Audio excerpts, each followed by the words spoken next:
เจ้าชื่อว่าไหนเขาถามเจ้าสมมติว่าพอเห็นมีเด้อสมมติว่าพอเห็นลูกเมียอยู่กับแม่สมมติว่าเมียเจ้าอยู่นี่เจ้าจะคิดบอกว่าโอ๊ยมูกันนี่เจ้าจะคิดว่าแบบนี้พ่อเจ้างานบ้างนี่เป็นเจ้าเป็นพ่อพ่อชิบุคิดกันว่ามูอยากว่ามูกับมูสำหรับเขาโบเชื่อแล้วพ่อมีคนว่านั่นได้เขาสู่ชนมาชิงกับยางทุกอย่างแล้วก็อดกับลูกกับเมียว่าผมซื้อรถ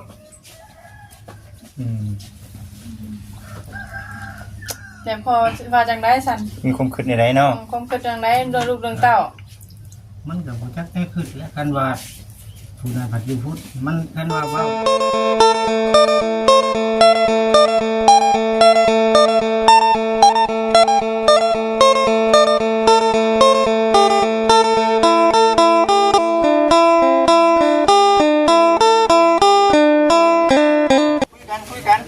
สบายดีทุกคนเด้อจะพาเป็นนายตาแล้วเนาะมาพี่เป็นยังล่ะขึ้นทั้งพี่ไปยังขึ้นทั้งนั่งคุยน้ำกันก่อนจะมาทั้งพี่นะเด้อสบายดีพ่อสบายดีเด้อเด็กมันมาบ่ค่ะขึ้นทั้งพี่พ่อขึ้นมาทั้งพี่ชิมมันก็ได้นั่งก็นั่งคุยพ่อ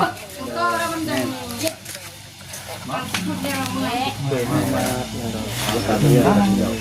ใจก็ได้นั่งแล้วได้คือบ่อนในเอาเมียมานั่งน้ำล่ะเด็ดบ่มาเลยแม่เด็ดได้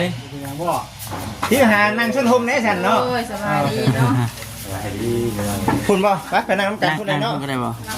นั่งโต๊ะแล้วนั่งน้ำกันได้แล้วเนาะจะลองกันไม่ลองได้ยังบานเด้อเราทำอะไรพี่นับเป็นยังพี่นับพ่อพี่พ่อเป็นไงโดยไม่ต้องพอเลยครับไม่เลยมาพี่ไปได้หรือวะขึ้นมาหน้าตื้อพี่แล้วมานี่ไปได้พี่น้องเลยแล้วก็ทีละคนแม่หน้าตาเด้อหน้าตาเด้อว่าทีละคนถามเธอถามน้องพ่อเราอย่างคนเนาะอะไรเนาะคุณก็ได้พ่อจังเลยสวัสดีเด้อเนาะมานั่งพี่พ่อพี่พ่อเก่งอยู่บ่ได้อยู่เนาะกันพี่ทำเลยเป็นเนื้อใดเนาะไอ้พอฮู้อยู่บ่ว่าเป็นในปัจจุบันนี้ลูกเต้าเรื่องราวบ่ฮู้บ่ขนาดเขายังบ่ฮู้เนาะสงสัยอีบ่นี่ว่าพากันมาหยังนี่หมดจักครับบ่จักครับ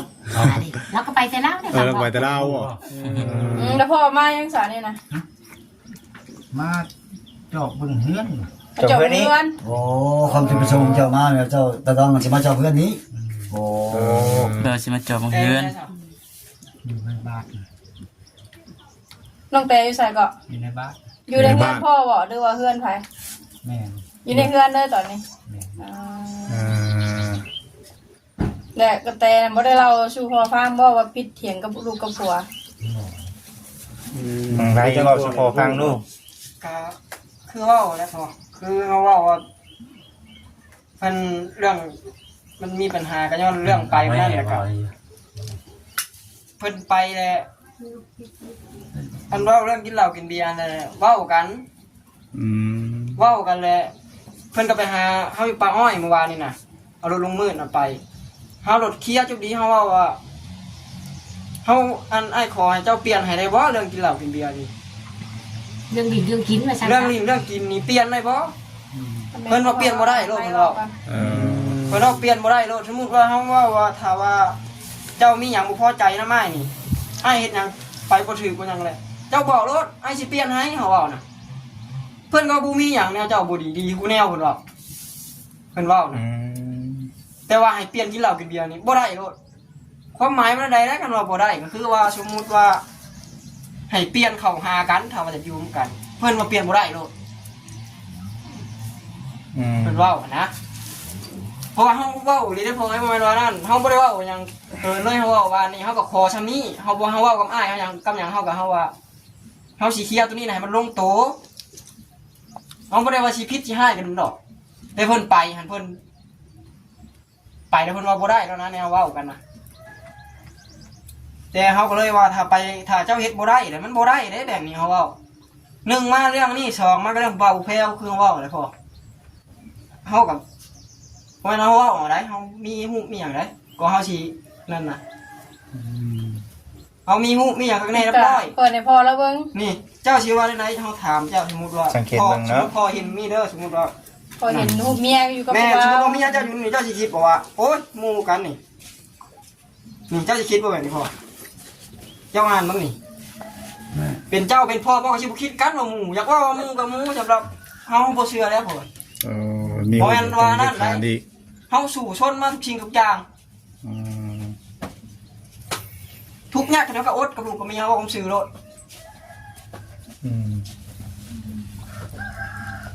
แต่พอว่าจังได๋สั่น มีความคิดในไรเนาะ ความคิดจังได๋โดยลูกเรื่องเต้า มันก็บ่จักแท้ขึ้นแล้วกันว่าผู้ใดผัดอยู่พุทธมันกันว่าเว้า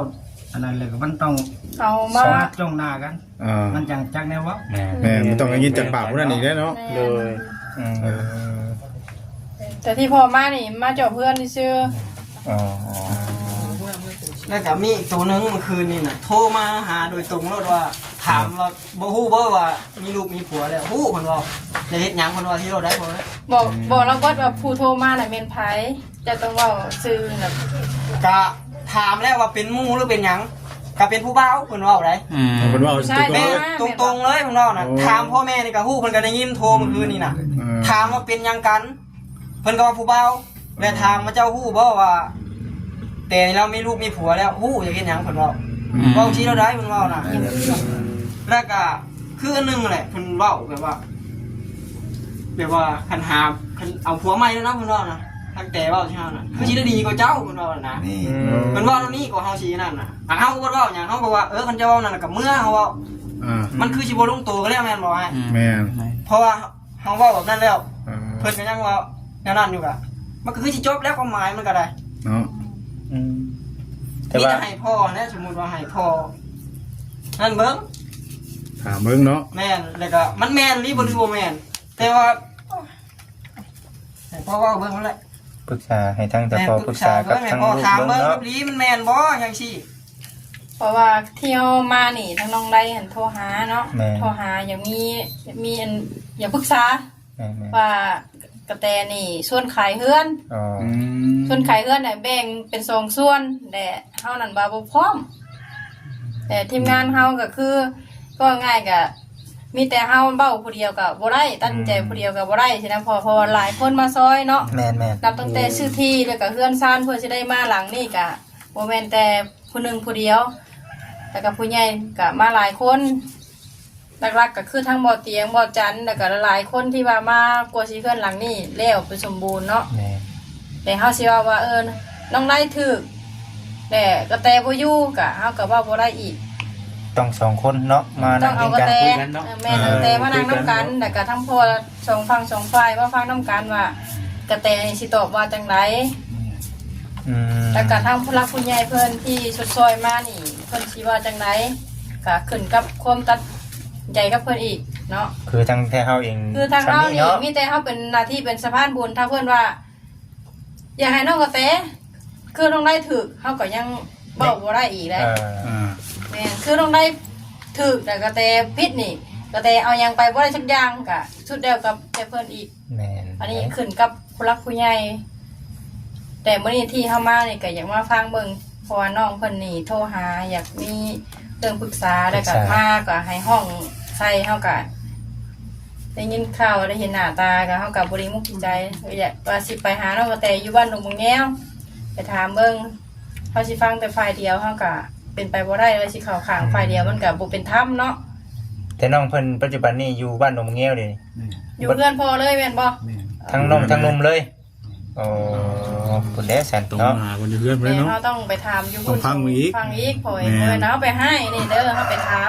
ตรงปากเพราะว่าจากน้องไล่จากพ่อนี่ได้ยินมาแล้วว่าเป็นจังไดแต่เฮาสิไปตามพุ่นได้สิตรงกันบ่เนาะ โด โด ย ยว่าแล้วก็ให้ความเป็นธรรมทั้งสองกรรมสองฝ่าย พี่ก็ฮักพุ่นก็ฮักเฮาบ่ได้ว่าซอยไปแล้วเฮาก็บ่ได้ว่าอยากให้แต่แก้กันในครอบครัวนะเพื่อมันเป็นแบบนี้แล้วแม่เพื่อมันเป็นแบบนี้แล้วเฮาก็สิให้ทุกคนเข้าใจกันคุยกันไปว่ากระแตนี่ได้เว้าดีบ่ว่าสิไปเอาผัวใหม่แต่มีผัวว่าผู้แพ้วแต่สิบ่เอาผัวคนนี้ สิไปอยู่นำได้เว้าดีบ่จากผัวน้องพอเฮาก็จังถามเบิ่งก่อน แน่สักอย่างเนาะเป็นไปเลยเนาะ แต่ชุมพ่อเห็นดีว่าที่ชุมลูกว่า โทรมาคืนนี่มันโทรหาอะไร บอก โทรมาหาพ่อนี่เรามาชิดเนาะโทรมาว่าอีพ่อบ่นี่แม่นโทรมาสิเฮายอมเจ้านี่พ่อเอ้ยมันบ่ได้เว้าหายมันก็บ่จุบเจือ อ๋อ เฮาว่าจะขายดินกับเพื่อน ขายดินขายเฮือนแล้วสิได้แบ่งกัน แบ่งกันสองคน น้อง พ่อแม่ก็เลยบอกว่าที่นี่คันว่าขายไปทุกทิ้งเด้บ่เกี่ยวเขามาสัมภาษณ์จะสัมภาษณ์แต่เฮากับอะไรมันเว้าสิ เกี่ยวกับน้อง พ่อก็เลยตัดสินออกว่าตัดสินบ่ได้พ่อนับแต่แป้นแผ่นนึงพ่อบ่ได้ไปเฮ็ดไปทำพ่อไปช่วยพ่อก็ทุกอย่างคือกันเนาะล้วนแล้วแต่ผู้รักผู้ใหญ่เพิ่นหรือว่าพวกจุนสิเป็นสะพานบุญมันเว้าได้ก็ช่วยได้แต่เพิ่น โดย ก็พ่อก็บอกไปนะพ่อก็บ่มีสิทธิ์ที่ตัดสินให้เราขายเด้อ โดยพ่อก็ว่าถืออยู่ ถึงแล้วถึงอยู่ ถือ เนาะ อยู่หรอก มันเป็นชั้นอย่างคืนนี้ฮันแล้วก็จบก่อน พอจอยว่าจังไรสันก็ มันก็บ่จักได้ว่าคือดองเว้านะ ในเรื่องที่ผ่านมานี่พ่อนี่ฮู้อยู่ว่าลูกเคยนี่เฮ็ดแนวบ่ดีกับอันกับลูกกับเต้านี่เคยอยู่บ่ บ่ได้บ่เคยได้ยิน แน่ บ่เคยได้ยินเนาะ ทางลูกเคยก็ว่าตั้งจิตตั้งใจหาเงินหาค้ำอยู่นะว่าสันเท แต่เรื่องเงินเรื่องคำนี่ก็ได้ยินแต่จมว่าจังไดอยู่บ่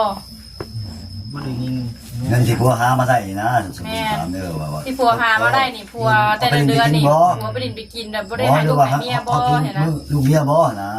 บ่ได้ยินเว้านำ บริสอนชูพังยังเนาะ เราก็บ่ได้ยินคือกันจะบ่อยอยู่ คือเขาเว้าเนี่ยเขาหามาได้เขายังบ่ฮอดเดือนยังบ่ซื้อหยังเด็ดขาดเขาต้องให้เมียก่อนเท่านั้น เนาะ คิดว่าอ้ายน้องพ่อแม่อีตนเนาะเอ้าชื่อให้กินนะลูกยังบอกกินหิวมาให้เมียกินอยู่เฮือนพี่ อันนี้บ่เป็นพ่อลูกอันนี้ บ่แม่นว่าข่าวข้างเดียวมันความจริงถามมันเองนี่นะ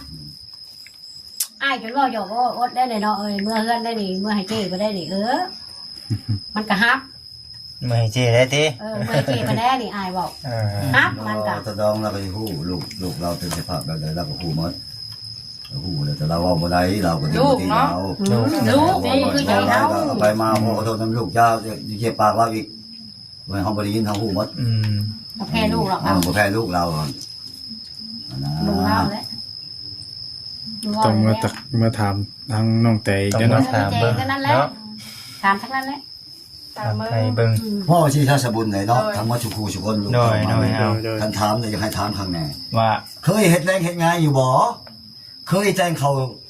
นึ่งน้ำตั้มแจวให้ผัวไปเฮ็ดงานอยู่บ่ตอนนี้ก็อยากให้ถามเบิ่งแล้วนอนจะโมงตื่นก็อยากให้พวกลูกนี่เจาะจิ้มเข้าไปมันเลิกกว่าหันอีกมันจังสิสามารถตีราคาออกได้ว่า มันเป็นไปแบบใดแต่พ่อแม่นี่ฮู้หมดแต่ญาติพวกลูกบ่เชื่อเนาะ ก็ยังบ่เว้าอย่างนะขอมันอยากอยู่ร่วมกัน บักไรนี่เว้าความจริงเนาะมาแต่อิดเมื่อยเฮ็ดเวียกเฮ็ดงาน9 โมง 10 โมงนึงเขาให้เมียกินตัวจริงพ่อแม่บ่ได้ว่าจังว่าเรียกห้องในคิดใจเพราะชวนที่เป็นสะพานบุญนั่น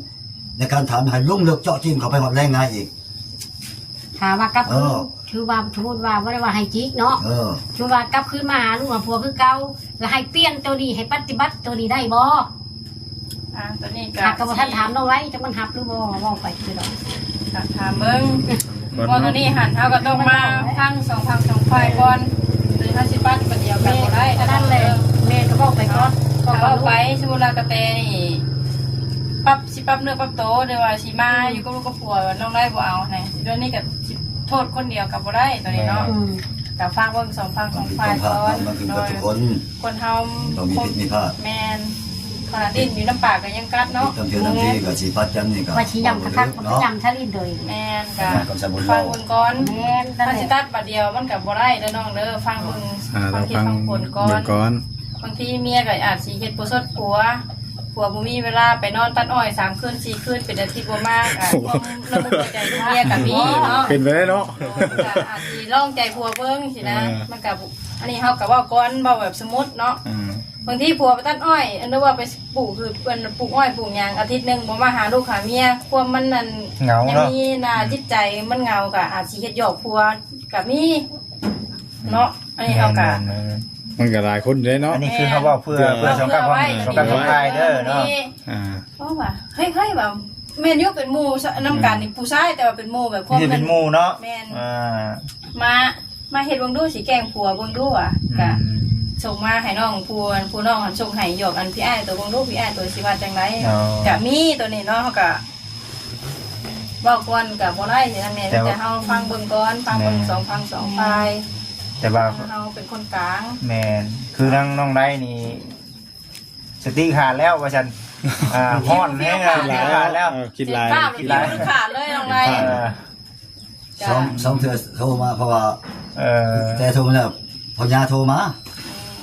เราคุณไม่ได้โทรไปเนาะเราเป็นพ่อเป็นแม่เนี่ยบ่แม่นหรอ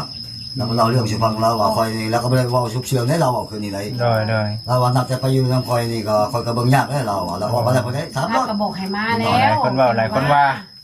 คอยเบื้องยากให้เราอ่ะ เป็นผัวก็ยังคิดนักไปอีกเนาะ แล้วเราบอกวันนั้นเราเป็นคนเอาไปดิ อ๋อ เราจะติแล้ว ฉันเอาไปแบบอีแท้กับบอกพ่อบอกแม่มากับบอกอีกหลักก็ต้องเมื่อกับบอกอีกพ่อกับบู เออ หลัก เนาะ เงินอะไร หลักก็เมื่อโหลดไปเลยบูได้พ่อแม่ทางนี้ไหนแทนทีมาพูดคือบอกกับชาวบ้านเมืองหนึ่งแหละถ้าว่าบางไรเห็ดไปบริษัทยางบางงามก็จะต้องมาหาพ่อหาแม่พี่ แม่น อันนี้ชอบกับนี่พ่อแม่เอารถบ้านมาเชื่อไว้นี่วันนี้ อ๋อ นี่นะมันมาให้ นี่ เห็นใช่ บ่ ไหม ให้เห็นเลย ทางนี้จะทุกว่าแม่เอ้ยว่าอันเอ้ยแต่นะเราบ่หานมาหาเจ้าว่าท่าน มาหาแนวที เป็นยังจังเรื่องใดจังบ่หานมาหาแม่แม่ก็เว้าสิบ่จักน้ำลาวเลยแล้วไปแล้วอ่ะยันฮู้ชึกตัวเองมีตัวเองนะ แบบผิดนะ ไปแม่คิดที่ดอก ไปอยู่คนกับไม้นอนนอนน้ำอีทุกบอกคนนอนชั้นหนึ่งอีทุกนอนอีทุกนอนชั้นหนึ่งตีราคากันนะว่าอีทุกบอกอยู่ โมนี่ว่าก็สิปงใจนะว่าไปกับน้อง อ๋อ พอไปแล้วบ่ได้อยู่กับ ไป น้อง ก็ว่ากับแม่น่ะนะว่าห้ามกินเหล้ากินเบียร์มันไกลลูกไกลผัวมันบอกเลย ถึงแล้ว ก็เว้าทั้งแม่ก็คักแม่แล้วเว้าก็ว่าได้บัดโทรไปเมื่อนั้นว่าเฮ็ดหยังกินเบียร์เมา ไอ้ที่กินเบียร์นี่กินอยู่ไส กินอยู่ใส่กับบ่ฮู้ว่าโอ้ยคั บ้าก นนั่น น้ำ พุ่นแหละ คักน้ำตุ๊กอะไรนะตุ๊กนั่นแหละนะบ่ต้อง ขับน้องมันน้อง คักน้ำตุ๊กอะไรเพราะว่าตุ๊กก็บ่แม่นน้องเฮาน้องแล้วครับตุ๊กแล้วชื่อแล้วมันบอกเขาตามตร ใช่ ง เนาะหากความผูกพันเนาะเพราะว่าบ่ตี้แหละเพราะว่ามาอยู่นี่ก็บ่แม่นบ่นี่บ่เดียวเนาะแต่น้อยๆจนใหญ่เป็นสาว คันว่าเฮาหนึ่งมากเฮาบ่เห็นฮู้เห็นหยังพวกนี้เราบ่เว้าเอง มาที่หูนะไพ่ไพ่เป็นคนชมให้จ้ะหู น้องเรา ของเราเอง ตุ๊กอะไรเพราะว่าไปนํกันเด้ โอ้ ไปทำกันใช่ไหม ก็ง่ายมาน้องนี่สิบ่พร้อมเบื่อยหั่นนะ แบบ แม่ น้องชวนมาเอ้ยบ่จังมา มาจากมา ไปสัมภาษณ์นั่นก็ได้ เพราะว่าเฮาโทรถาม2 3ก่อนมื้อสิมาเฮาก็ถามแล้วว่ามื้อใดสิได้มามื้อวันจันทร์วันค้านวันค้านวันพฤหัสนั่นแหละมันลด อื่นไปเลยกูได้ พอเลยเนี่ยเรื่องนี้ได้ถามเราที่เองนี่เล่าที่ไปชมใส่ช่องในเฮือนนั่น เป็นได้ฉัน ได้ถามเราที่ไปชมใส่ดองนี่ เอ้าก็ว่ามึงบ้านนี่แล้ว บ่ ตัว แม่นนี่บ่มีแล้ว มื้อนั้น แม่นอยู่ว่า อันนี้เห็นบ่ ชุกวันชุกวันเช้า วันเสาร์และวันอาทิตย์เองนี่เอาไปเอามาเพราะวันค้านวันนี้นะเฮาว่า ไปเลยเนาะ รองแล้วขึ้นไปอาบน้ำกับเมียเราก็ว่าอ้าว เราจะให้พอเรา เลยจังมาเว้ามื้อนั้นก็บ่มาเว้ามื้อนี้ก็บ่มา ยังไม่ได้ไปชัก เพิ่นพบกันบ่ที่นี่บ่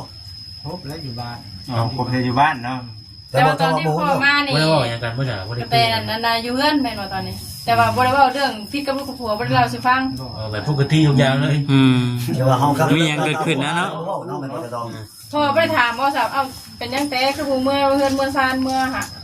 บ่ได้ถามเพิ่นบ่ เช้าก็มีแต่ว่ามานอนเบิ่งเฮือน นี่ มีแต่มาจากมานอนเลือดพี่ ได้กับเป็นบริบาลอันนั้นสุพรรณก็ได้ผู้ฮู้ทางการ แบบคือมีหยังเกิดขึ้นนี่นะ ก็บ่ดี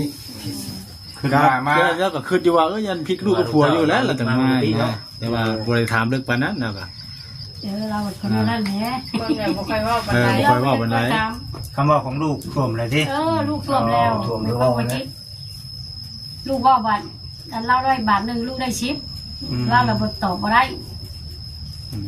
มีแต่ มีแต่ให้พ่อแล้วมาถามมึงเด้อว่าอันที่เฮาเว้านี่แม่นนี่บ่รู้ว่า ปาก แม่ น้องแต่แล้วว่าแมนบ่ ที่ ทำ เป็นว่าวนะ งานวันนี้แล้วก็สิไปยังก็ถามเย็นแล้ว มันถามเนี่ย เอาไปเบิ่งอยู่พี่น้องเนาะ ก็สิเข้าแวะไปเบิ่งก่อนเราสิพ่อ ต้ เนาะ องถามกับบ่ได้คือเราเนาะมันบ่แพ้มันคืออย่างมันจะให้เห็นตาเรื่อย ฝ่ายนะ เฮ็ดกับลูกกับเมียก็สุดได้คือพ่อก็เห็นแม่นบ่พ่อ แน่ เฮาเฮ็ด แท้น้ำเมียมลูกเฮา ช้ำลูกมันเลยน้องอะไรจนใหญ่ มี ยัก แล้ว แล้ว ใช่ตอนนั้น คือพ่อเห็นเลยไปพ่อก็เห็นเองกับตา ถูกชดเนาะเพื่อครอบครัว โอ้ยว่าขอโทษทั้งมันทุกคนเนาะขออนุญาตบัดคำนั่งกินข้าวอยู่นี่น้องขี่ไปแม่อะไรลูกเจ้าขี่เลยก็ได้ไปล่างขี่ก็จะมากินเขาว่าขอโทษตัวนี้นะตัวจริงคนจริงเลยไม่ได้เอามาหาใส่ ไม่ว่าได้เม็ดไผ่กระหู้ว่ามาเด็กตั้งแต่น้อยเนาะ ไปหาอะไรล่างกระโดดกระแดดที่ชื่อ นับแต่แม่เสียนะ มันน่ะคิดยังคิดใช่ว่าแม่มือราชิตายนะว่าไล่เอ้ยบุงน้องเด้อเท่านั้น จากตัวนี้กับโปรเทียเขาก็เห็นอยู่นี่ตั้งแต่น้อยนะพอแล้วก็คือแบบใช่โสด แม่ แต่นี่ครอบครัวใหม่เขาจะเอาลูกไปกับเกรงใจลูกเกรงใจเมียเนาะกับแม่นแบบนี้ กับปกติแล้วกับเราว่าเราอยู่เพื่อนกับเราเห็นอย่างบ่ได้พอนะกับเรากับเนาะถ้าเอาตัวเองเรารอดกันยังดีหมดนะ มีแต่ว่าเขาสิ เราฟัง ไป ทาง ถามเบิ่งฟังกันก่อนเนาะเขาจะตัดสินฟังนี่คนเดียวร้อยกับบ่ได้ไปถามเบิ่งสองฟังสองฝ่ายแล้วก็เอิดมาคุยกันบัดนี้ว่าจะเอาจังไร มันกันเนาะ แม่นคุยกันให้พวกผมเข้าใจกันและบางทีทั้งพุ่นสิยอมเปลี่ยนแปลงแต่ทั้งพี่สิเอาจังไรเนาะบ่พอใจแบบไรก็จังคุยกันเอาทั้งผู้รักผู้ใหญ่มาเว้ากันเฮาเว้าแต่เฮามันก็บ่สุด เนาะงานอยู่ได้เลยได้ แม่น คือแม่เว้านี่แหละย่าแต่เอ้ยจะพาเว้าลูกเอ้ยจะเว้าง่ายหลายแม่เว้าน่ะขายนะมันบ่ง่ายได้ แม่น เนาะเนาะเรื่องแบบนี้มัน คำขายก็เรื่องต้องถามผู้ใหญ่ใจดีเพิ่นพูดผู้เพิ่นมาผู้เพิ่นใจบุญพูดมาเฮ็ดเรือนชานให้อยู่ได้นั่นน่ะว่ะถ้าบ่มีชิดเจ้าหยังดอกบ่มี ถ้าบ่มีหยัง เดี๋ยวอยู่กับเมืองกินอยู่กับเมืองยังบ่เตรียมสิให้บ่ยังบ่ได้เว้ายังสิได้ยังไงสิมาตัดสินว่าขายนั้นขายนี่โยมมันบ่ได้ได้ คำว่าเป็นดินตัวเอง2คนเนาะบริการกันสมสั่งกันจังว่าอยู่ นั่นก็ยังบ่ง่ายได้ก็ว่าเว้าตามเรื่องมันเนาะ แม่นอยู่ ย้อนสาเหตุตัวใดจังขาย มันเป็นมันจังขายนะไปเป็นอะไรก็ต้องถามอีก สาเหตุจังได๋จึงหันช่องติ มันแม่นไรมันถามเบิ่งหลายๆคนนี่มันสมควรบ่หารสอง บ่ตัวเลย2พูดได้ดอก2 3มันบ่เว้าได้บ่สมได้นี่จังผิด ชัวเจ้าไปแบบไรหัวไรนี้ไรห้ามทานนี้แบบไรย้อนยังจังไร 2ฝ่ายตกลงเห็นดีแยกกันจังว่าแม่นเนาะ ก็ต้องได้ถามครั้งแน่ ที่อยู่ในสิมาขายมันก็เป็นไปบ่ได้เนาะแม่นแหละตัวนี้ยัง ขายไม่ได้ ถามว่าจะขายโดดโทรมาบ่ได้ว่าอื่นว่าจะขายโดด ว่ากันแล้วละไปไร โทรบ่ได้ว่าราคา ไปง่อยพุ่น ว่านั่นก็บ่แม่นเฮาไรนี่เฮาว่าคันว่าเปลี่ยนบ่ได้เด้คันเฮาเปลี่ยนบ่ได้เด้ว่ะยกตัวอย่างที่เฮาไอ้ก็ว่าคันเจ้าเว้าซั่นน่ะก็แล้วแต่เจ้าซะเจ้าสิเลือกเท่าใดก็แล้วแต่เจ้าเขาก็เลือกไปเฮาก็บ่ได้ว่าสิไล่หนีแบบนั้นแม่นบ่แต่ว่าให้เปลี่ยนแหน่บ่ได้บ่ซำเรื่องคันว่ามักฮักจะอยู่กันอีกคันอยู่แบบนักกันแบบนี้มันบ่รอดเฮาว่าบ่มื้อนึงมันก็ต้องมีแหละจักมื้อมันต้องสิเกิดเหตุการณ์นี้ขึ้นนะเพราะว่าถ้าเปลี่ยนบ่ได้นะคือเฮาเว้าแหละคันเฮาบ่ดีหยังเฮาก็สิเปลี่ยนให้เฮาเว้าน่ะเฮาก็พร้อมเหมือนกันเฮาก็คันว่าจะอยู่นํกันเฮาน่ะอยู่แล้วเฮาน่ะอยู่แล้วเฮาน่ะคันว่าจะอยู่มันอยู่กันปานนี้ดอกเฮาอดมาน่ะแม่นบ่มันก็เต็มที่เฮาเว้ากับลูกกับเมียน่ะ ใครที่ว่ายังมากก็อดตัวตัวเองตลอดนะ และพอจอยเลยเมื่อกะหาเบิ้งบนลูกบนเต้าว่าสิจังไร มันแม่นแท้บ่ ไม่ใช่บ่ตัวคิดจังไรจิตใจตอนนี้กะถามเบิ้งเอากะชีถามลงแต่ก่อน โอเคพี่น้องเนาะมีตัวชิดจบคลิปก่อนเดี๋ยวจะพูดละไปบ้านน้องเตพูดละประเทศไหนอะไรก็ติดตามไปน้องกันเลยพี่น้องเด้อเนาะสบายดี